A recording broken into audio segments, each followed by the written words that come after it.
So this video is going to be about my first 100 days of running and the 5 things that I've learned. I don't really have a script for this, so I'm sorry if the video is not quite good. Anyways, the first thing that I learned from my 100 days of running is that it requires a lot of discipline. I guess that shouldn't be too surprising, but I think that a lot of people don't quite understand what discipline is.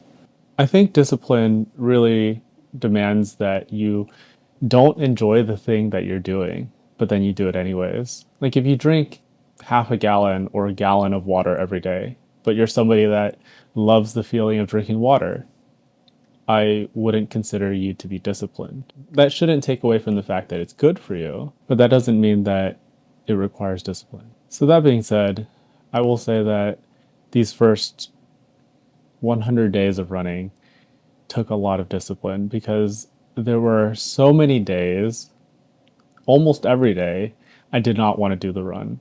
I know it might not seem like it, but I really don't like running. I don't think I'm good at it, but I wanted to start this because really I wanted to see how disciplined I could be. And I also wanted to do something that I knew would make myself better. Something else that I learned about discipline is that I think everybody has it. I don't think discipline is a character trait.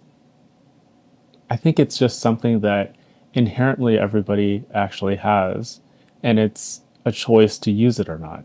Because after 100 days of running, people will tell me now that I'm disciplined and determined. But nobody would say that on day one. Does that mean that on day one I wasn't disciplined? I really didn't want to do it. I didn't want to go on the run. But I decided that it's something that would be good for me.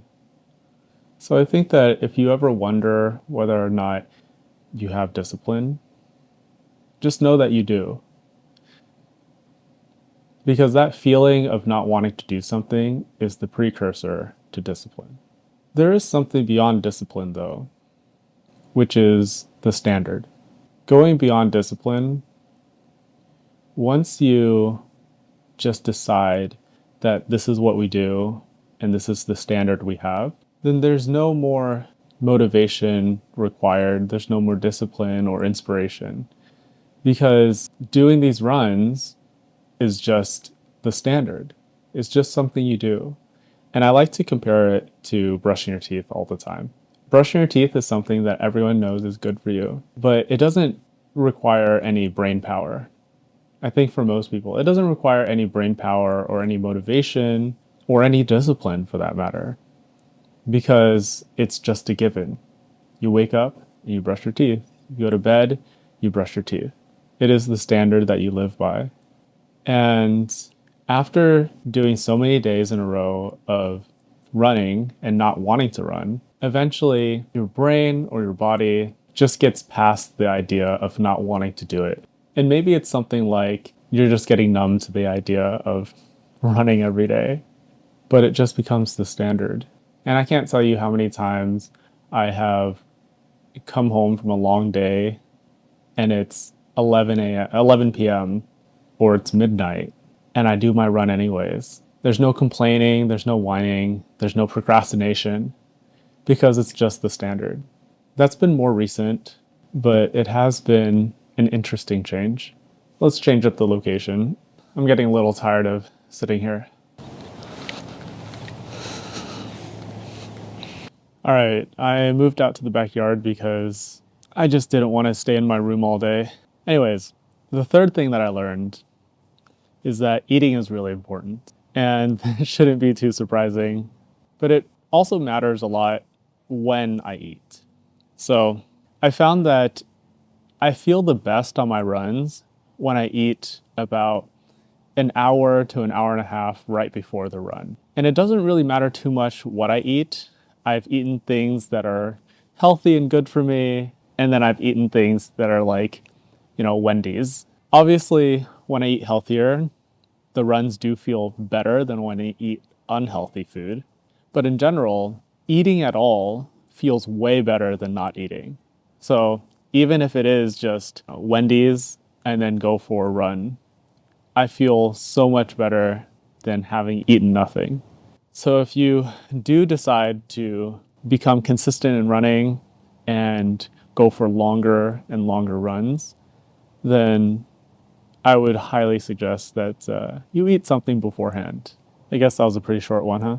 Just eat before you run. That should be pretty easy. The fourth thing that I've learned is that the most fulfillment comes from doing things that you don't know you can do. So when I started these runs, I did it mainly because I wanted to see if I could. I wanted to make myself better, stronger, and healthier. And I would say around 30 to 40 days in, I had a call with a couple of my best friends, and I was convincing them to do a marathon with me because I thought, I'm doing all these runs, so might as well do a marathon anyways, right?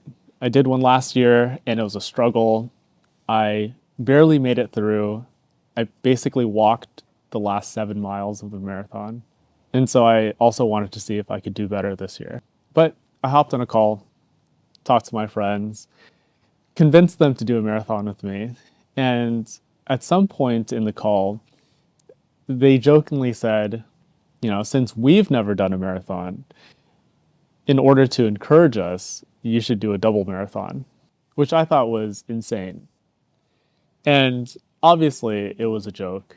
At the time, I had just finished listening to 2 books from David Goggins. And when they said that, something immediately popped up in my head, and it stuck with me for the whole day. In one of his books, he said that the reason why so many people are unhappy and unfulfilled in their lives is because they always set goals they know they can achieve. So when my friends told me to do a double marathon, I really did think that it was crazy. I'd never done anything like that before, and I honestly didn't know if I could.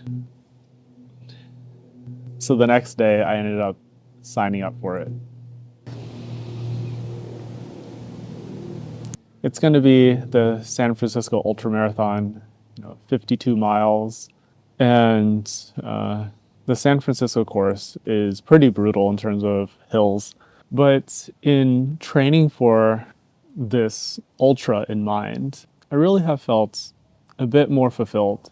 It has been really encouraging to see how much I can push myself.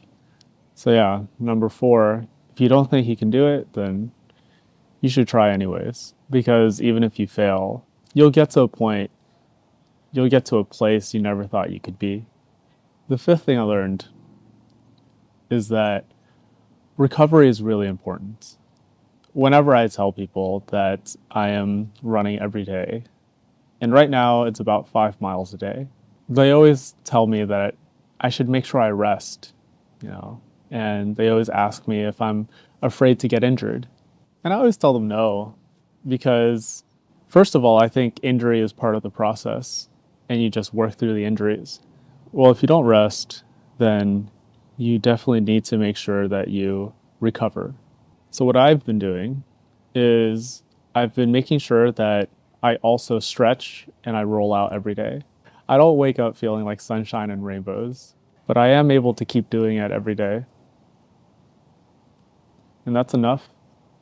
Anyways, I'll see you next time.